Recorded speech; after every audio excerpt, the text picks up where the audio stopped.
Buong puso ang pakikiisa ng Bulacan Police Provincial Office sa pagdiriwang ng ika-30 Police Community Relations Month na ginanap sa Camp General Alejo Santos sa City of Malolos, Bulacan.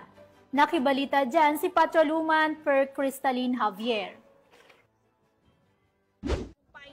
Naos ng Bulacan Police Provincial Office ang kick-off ceremony ng ika-30th Police Community Relations Month dito sa Camp General Alejo S. Santos, City of Malolos, Bulacan.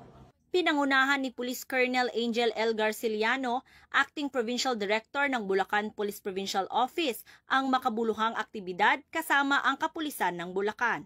Tampok sa programa ang panunumpa ng mga naatasang team leader ng Women Support Network ng Philippine National Police na magsisilbing tagapagtaguyod ng advokasya na manguna, magbigay lakas at magsulong ng karapatan ng kababaihan.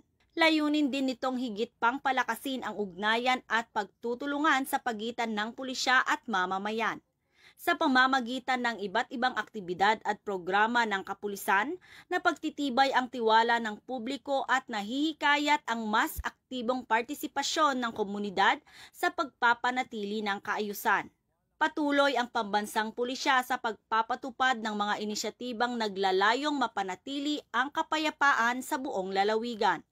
Kasabay nito, ang kanilang tuloy-tuloy na kampanya laban sa kriminalidad at iba pang banta sa seguridad bilang bahagi ng pangakong maghatid ng serbisyong tapat, makatao at may malasakit.